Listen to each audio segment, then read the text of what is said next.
Okay, today I'm going to go through this walkthrough here from this website, and my focus will be on the privilege escalation portion, right? So right here, we're a regular user named David on this Linux system, and to show we don't have root privileges, right, we're going to try to do cat etc shadow, and we get a permission denied. And so for this particular scenario, the intended solution was you have access to this David user, and then you would go into his home directory and look around, and then you would find this shell script that would give away that there's this sudo command that you could run. And so potentially running this command will give you the opportunity to privilege escalate and become the root user. So I think the way I'm gonna want to do it first is to just run this command to show you the privilege escalation, and then I'm going to dive into more of the details after the fact, right? So, okay, so what we got was we read this script file, and then we were saying, oh, look, there's a sudo command with this journalctl, and then so let's just run it and then see what happens, right? So we run it, and then what you'll notice is that at the very bottom here, it says, you know, the syntax line. So if you're familiar with the Linux environment, what you'll know from this bottom output right here is that you're in some type of a text editor. And in this case, it's the less command. That's what that is. And then what you'll know from the less command, as in some of these other pagers, is that it'll give you the opportunity to get yourself a shell. So in this case, right, the syntax here is just bang sh, and then now you have a shell. So if I go ID, I'm the root user, and if I go cat etc shadow, and let's just pipe it to head 5 lines, right? I can now read the shadow file because I'm the root user. So at a very high level, right, that was how you privilege escalate. And if you limit yourself to just sort of say following a say one of those just those big lists of ways to privilege escalate, you could potentially get your root user if the environment is the exact same as in your cheat sheet website. But what I really want to do is I want to really dig more into it to see, you know, how does this work, and the details behind it, right? So first off, okay, the first question is, let's get back to our regular shell here, right? So quit. So say we're our regular user here, and okay, so the way we were able to get that privilege was we ran this whole command right here, right? Sudo journalctl. So one of the first things you might ask is, what is journal control? Journalctl. So let's check that out, right? So we run journalctl. Check it out. We run it, and it says, hey, you're not a part of the group. You don't have sufficient permissions. So it seems as though this command, you have to have more permissions to run. So a good way to sort of get more information is to run the man on it, right? So if you run man on it, it says this queries the systemd. So again, so right there, so before, you know, us as just a pen tester, we had no idea what journalctl was.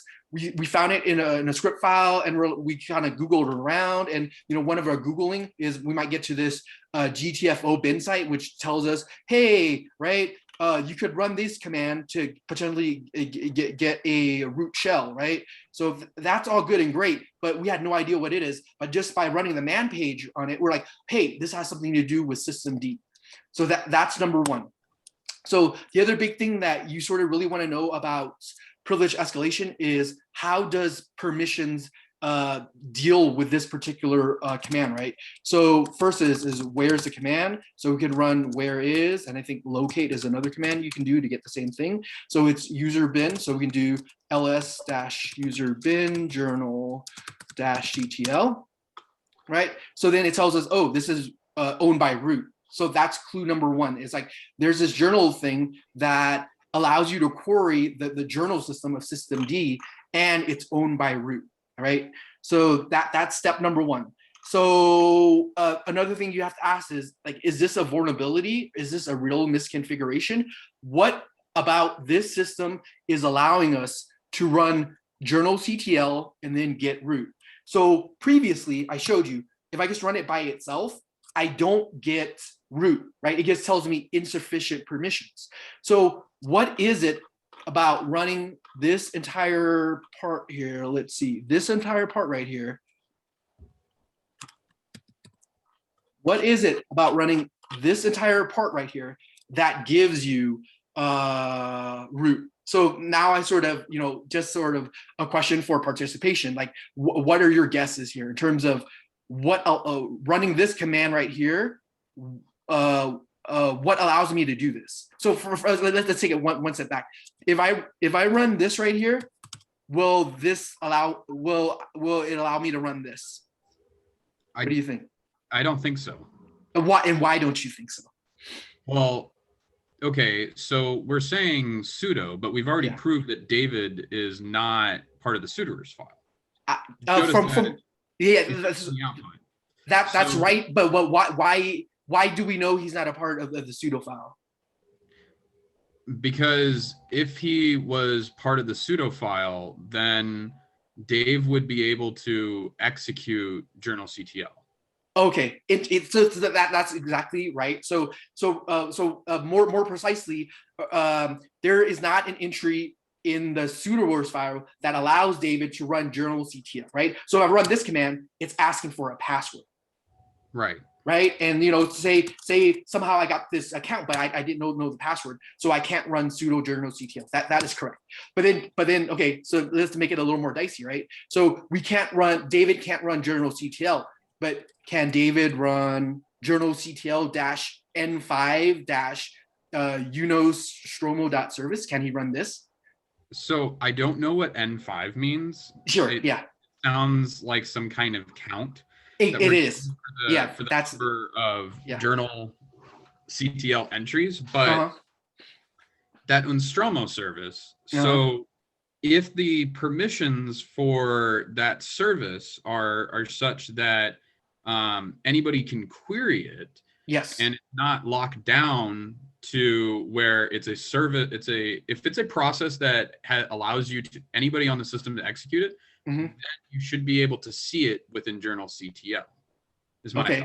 Okay, no, so that's really close. So what's actually happening here is, number one, you have to have permission to run a journalctl. So in this case, it has to be he has to be either a root user or a part of the sudo groups, right, with permissions, or there's a config file that allows them to run the sudo command, right? That's number one.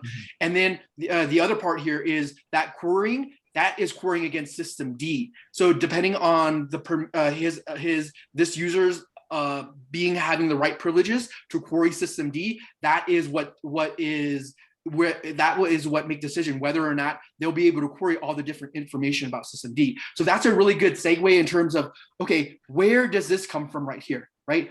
There's a service here called nostrom.services, but where does that come from? Like, where is that listed, right? Where is that database for that information? So all of that is residing within the systemd. So another command within systemd is to query all that is system control. And I think in this case, it's list units. So this argument for system control will show all of the services that are registered with systemd, right? So if I run it, it lists all of these different services, right? And in our case, the services that we quote unquote have permission for is this nostrom.service right here, right? But say I'm interested. So right here, now we're getting a step further, right? So before we saw some command in a bash script, and we didn't know what it was. And then we mucked around with it, and then we got the privilege escalation. And then with a little more digging, we found out that journal control is a part of the systemd. And then now what I'm sharing is, if you do a little bit more research, we were now able to identify where that argument for all the different services, and in this case, nostromo.service, where that comes from, right? That is just a listing within systemd itself. So that's what that is. So right here, if I want to do that journal control command again, right, as a root user, so say, you know, n5, and let's see what other arguments, is there any other arguments? And so the service is -u, right? So I run this against networking, oops, my bad. So that's journal .ctl -n5 u, and then u networking. Failed to parse line networking services. Okay. Oh, wait. Okay. Again, another freaking typo. Oh, geez, freaking typos. Okay. N5U networking. There we go. So that in this case, it's just a 2-line log of when it starts and when it, yeah, when it started, right? So a very, very simple, but this shows you how you could run this command against other services. Now we're getting more knowledge about how to actually use journalctl itself, right? So okay, so that was networking services. Now we're going back to this. Yeah, David itself, right? So the other part that we're sort of connecting right now is now the thing that makes it possible is the sudo command and also the configurations with the sudo, right? That's the other big portion here. And here to sort of give more information, if I'm a root user, I can run, or if I have permissions, I could run sudo-l, and it will give me, according to configurations, all of the command that this particular user can run, right? But if I was just a regular David user, if I run sudo.l, I would have to give David's password. I believe there is ways to configure sudo so that if you do run sudo-l, you don't have to put a password. But in this system configuration, that's not the case. Right. So now I'm sort of now explaining more details about other configurations where you can get the information to find out what commands you have sudo permissions for. In this scenario with my David user, I can't read it myself. In this case, I was lucky that the sudo command I was able to run is encoded in another bash script that I was able to read. So that's how I was able to get that information in this case, right? But say, you know, now that, you know, if you were the system administrator, right, you can just cat etc sudoer, and that will show you all the configuration. In this case, this is what David is configured for, right? So what David is configured for is with no password, he's able to run the journalctl command with the unostros.service with this kind of syntax. That's what he's able to run without the password. But interesting enough, right? As we saw previously with David, if we were just to run the journalctl, or sorry, if we run sudo, oh, come on, fella. Okay, let me, okay, there we go. Some hotkey freezingness there, but if we run sudo journal.ctl by itself, it will ask me for the password, right? So I don't get that no password line that was configured here within etc sudoer, right? So, but if I run this guy right here, if I run this guy right here, oops, I have to run sudo again, sudo right here, right? It will work, right? It will allow me to run journalct. But the next, okay, but this is where it makes it really interesting, right? If instead of, you know, if I instead put like networking here, will this allow me to run? What do you think? I think it'll prompt you for a password. Exactly. Yeah. And why do you think it will prompt me for a password? Well, because I know that in the sudoers file, we can restrict either what a user can run in terms of commands, or we can restrict them to like their shell path. So if you have set a specific command or a specific path to a binary that a user can run with no password, then they can execute that. But that doesn't indicate that they can have free access to anything that also follows that. Just because there's that path to the binary of journalctl doesn't mean they have a path to the binary of network.service to run without a password. Yeah. So okay. So you're getting sort of really close in terms of the details on why it's not possible, right? So basically what you're saying about the path is like in the configurations, and this has burned me and my friends when we were trying to do privilege escalation, you know, before we knew this detail. According to the way it's specified here, you have to do it the exact same. Because if you change anything right here, then this line does not get matched within the sudo. So that's what's happening. So if I were like we were saying with the networking, right? If you change any of that, but then so another interesting factoid right here, right? But if we run a no show stuff, that's good, right? That will allow us. But check it out. Say what about this? If we do suitor without user bin, will this? Yeah. Go. Yeah. Yeah, because you're not specifying, because sudoers is very dumb and it only does exactly what you tell sudoers. Exactly. That's exactly the case, right? Oh wait, no. Whoa, wait a minute. This is interesting. This is interesting. So this is kind of like, oh, what? This is new to me, right? I expected that not to work, but I know this will not work, right? So we do something like that, that won't work, right? So I think this is what's happening. So this is completely brand new to me. I think what is happening here is that by default, when we put right here, journalctl, it will resolve it to user bin, right? It's gonna find where this is. And because of its resolution, I think if it does its final check based on its resolution. So that's why we didn't have to specify the full path, but I've been burned by this before. I think what happened was that the version that was allowed in the sudoer wasn't the default binary. So I think when I specify it without the full path, then it resolved to something else, and that's why sudoer failed and asked for a password. And that's why if sudoers was specified a very specific binary in a specific directory, then I had to specify the full path. So this is new to me, and so learning on the fly, right? This is so awesome. But okay, so there's sudoers. So now we figure out the sudoer part, right? Now the other part that I really want to sort of harp in on was like, okay, is it what a part of it allows me to do bang.binsh? What is it that allows me to do this? So is it that journalctl is actually using elements of the less program? Exactly. And because it's using elements of the less program, we can leverage the ability to run commands. Exactly. Yeah. That's spot on. And I really want to emphasize that, because if you don't go into that level of detail, someone who doesn't know says, oh, it's journalctl that has the problem, right? It's journalctl, but no, it's journalctl using another program. And in this case, it's what's specified by the environment variable called pager, which by default is less, right? So, and then with, like you're saying, so what's happening here is journalctl, because of its argument, says, okay, I need a pager, some kind of editor to show my output. In this case, pager is set to ls, and then so ls is running right now. And because ls has the functionality of escaping to shell commands, that's what gives me the root shell, right? But check this out, check this out, right? So, but say we do something sneaky, right? So say, okay, by default, pager is ls, but say we export pager is equal to more, right? So the difference between more and ls is ls will by default keep you in ls until you quit it.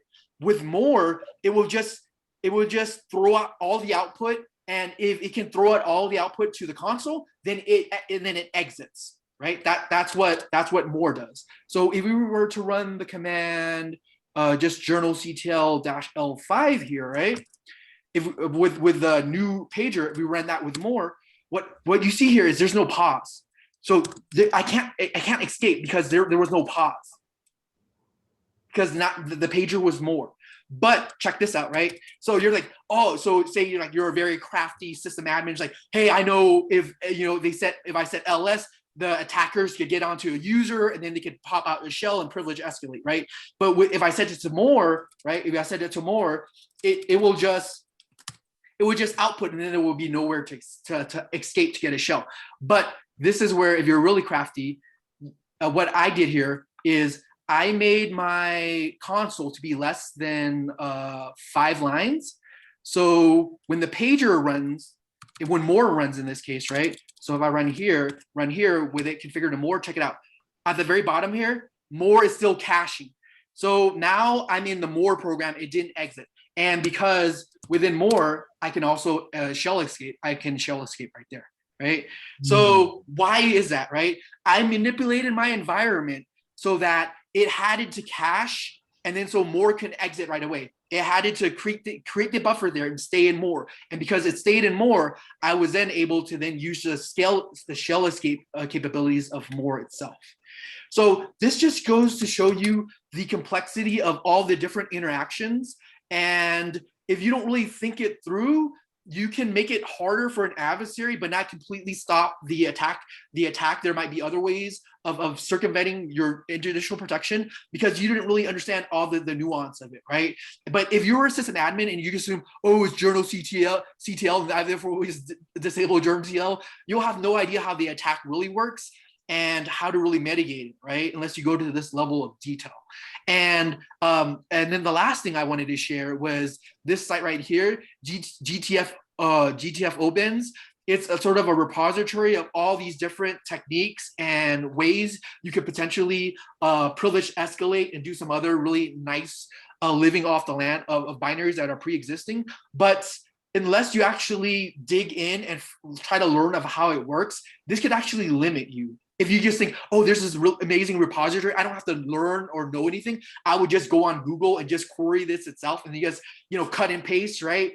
Then you'll never, if you run into scenarios where things are just like a little bit off, then you won't be able to figure out how to actually find out if it's vulnerable or not, unless you actually learn it. So the right way of using these kind of resources is like, they're really good and powerful, but go a step further of figuring out how it actually works rather than just cut and pasting and not really thinking and trying to figure out how it really works. And, with that, that concludes my demo. Questions or comments? Sure. I have a question. So yeah. If we in the audience wanted to try out what you're just showing us with this Hack the Box walkthrough. Yes.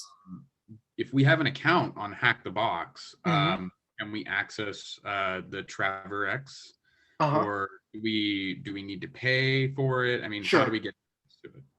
Yeah. So I would have to do a little more research. I know the Hack the Box has the active boxes all available. So, you don't have to pay, you sign up for an account, and then you can play around with some of the active boxes that are available. This box right here is a retired box, and I know you need VIP access, and it's something like $5 to $15. I don't know the exact amount a month to access. Very affordable. And, if you sort of want to play around with this, I definitely recommend you getting like a VIP account so you can play with these retired boxes. And yeah, I don't know if these retired boxes, if a limited amount of them are available to the non-paying non-VIP members. But yeah, that was how I got access to this box on Hack the Box. That's fantastic. So a lot of these walkthroughs that I will find if I Google like Hack the Box walkthroughs, a lot of these are retired boxes. Exactly. So getting this VPI access might be great for someone like me who's relatively new to this stuff to get some familiarity with it. Totally, yeah. And that's one of my big recommendations when people ask me about preparing for the OSCP. One of the biggest things I tell them is that you need to jump into these Hack the Box, do your research and finding the right boxes that will prepare you for the OSCP, and then focus on those and use the walkthroughs so you can get all the right skills. And then that will give you a really strong foundation. So when you're ready for the PWK labs to prepare for the OSCP, you will get such a strong foundation that you'll be much more comfortable and you will better leverage your time in the PWK labs, right? Yeah, Hack the Box is the way to go and it's so much more affordable. So yeah, highly recommend. Wow, fantastic. So I'm just curious. So your initial run was to check that script that was in David's home directory. Yes. But if we land on a system, is there other methods that we might have tried to figure out what David's permissions might have been in order to start this process? I mean, running a script is great, but what if there's no script? How do I start looking for stuff? Yeah, so there's a huge list, and this is part of learning system enumerations. Once you have an account, once you have a what do they call it? Basically some type of access to the system, then you start doing the local enumerations in order to find these possible misconfigurations and vulnerabilities to get that root access, right? And then, so, very powerful scripts here is a lin-enum and some of the other automated scripts, very similar along those lines to sort of check everything. But again, goes back to my advice, very similar to GTF obins. Sure, run those scripts. They're very powerful. They'll find you all these, and they'll give you a boatload of information of all the different misconfigurations, like you're saying, all of the permissions to different things, and all the privileged places, and all the important files that you should look through and sort of leverage if there's a vulnerability there. But once again, really understand why those scripts are automated that way, right? Why is it checking these things in, say, your Etsy password, your Etsy PAM file, or your sudoers file, right? And all these other more privileged configuration file in Etsy, because there's a functionality there with the rest of the system, and that's why there's a vulnerability there.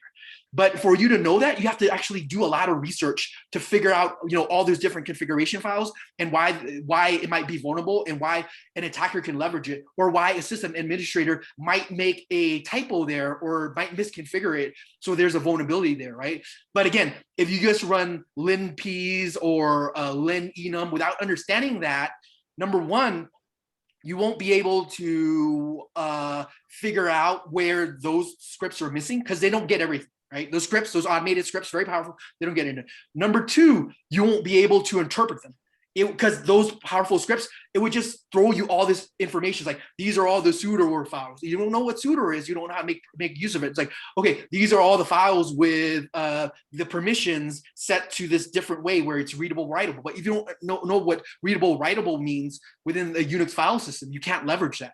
So, those are powerful tools, but please go a step further and figure out how the person with their knowledge encoded all that information within those automated scripts to be able to find out where do you check all of these places you should check to find where you can privilege escalate. Very cool. Yeah. Final question. Yes. So when, say I go out today, right? Or, yeah. And I get VPI access, VIP access to hack the box, and yes. I start playing around with some of these older boxes, or just in general of like any any training that I'm doing. Mm-hmm. What is the how best do I go about doing it? Should I practice like covering my tracks when okay, sure. Should I focus more on understanding the exploit, or should I be thinking along like an attacker mindset, like I need to get in there and I immediately need to start dumping logs, dumping bash history, masking connections, other things like that? Like, what's a good mindset for that? Okay, I think we're gonna have to create a whole video just on that question, because there's just so much to unpack there, right? And so, one of the first things you're saying is worrying about covering up your tracks.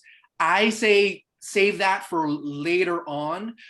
Basically, according to my previous videos and this video that I'm going to, in terms of going into the details of how every component works, just going through that process of really learning, okay, where is number one is like, hey, one question is like, there's this journal thing with systemd.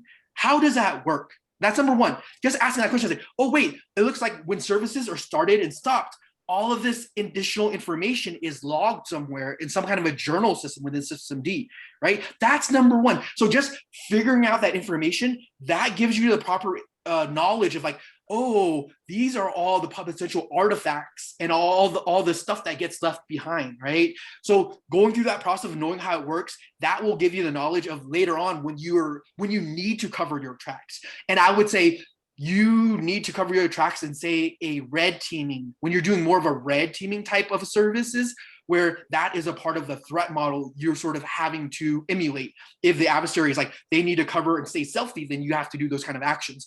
But to just find vulnerabilities in more of a pen testing context, that is not necessary. And I feel like you're wasting your time, because there's a balance there.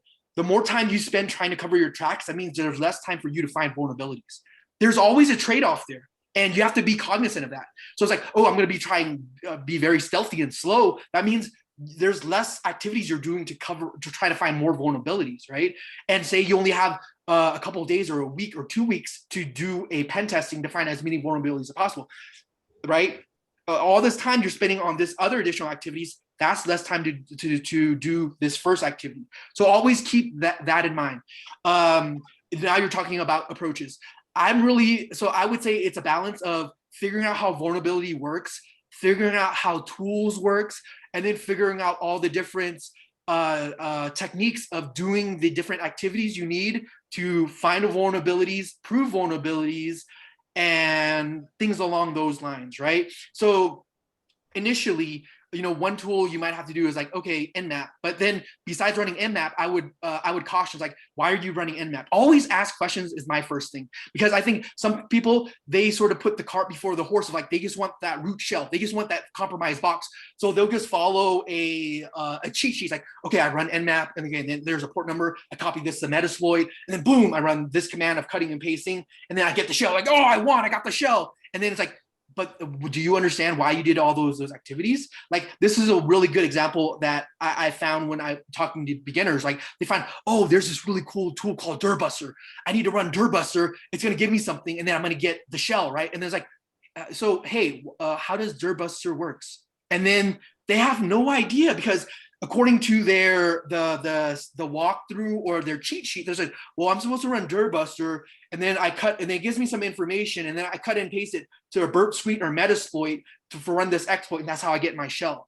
But then they have no idea how Dirbuster works, right? And so, and that's like a big hole in their knowledge, because then they don't, number one, maybe they could find something manual, and number two, what does Dirbuster miss that they have to do additionally so they can cover some additional vulnerabilities that Dirbuster missed, right? Because they don't know how Dirbuster works. And this goes back to your question about, really understand how the vulnerability works. And that's really big. But again, you have to balance that with some of the other activities, because you might not be at an experience level yet to sort of know the ins and outs of this very specific, more advanced web exploit. So for your level, you might, okay, run it, and then you just have, oh, there's a vulnerability here within WordPress, and that's how this script leverage it. But currently, I don't have the experience yet to really dig. But step by step later on, you get more knowledge about, oh, this is how HTTP works. This is how you configure it on Apache. This is how WordPress gets configured here on this installation of Apache. And once you get that knowledge, then it's like, okay, now I'm ready to jump into that exploit script. It's like,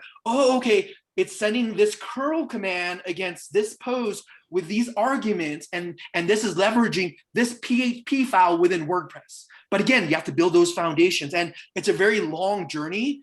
And again, you have to take those steps versus what I feel like a lot of people, because of all the powerful tools, they're able to exploit machines because of the power of the tools, but they don't understand how it works. And if everything is slightly different, the vulnerability is still there, but the automated script that they used didn't take leverage of that that little minor change. Then they're like, oh my God, I guess there's no vulnerability there, because they didn't know, they didn't control their tools. They're just a slave to their tools, unfortunately, right? So that's just sort of a quick answer to that. And I'm hoping in a future video, I can sort of really dig more into that, because that is like a multi-series video, right? But really good question. Thank you. Excellent. Thank you so much, Candy. This was a fantastic presentation. Man, now I need to go get a VIP subscription to Hack the Box. This is cool. Yeah, definitely.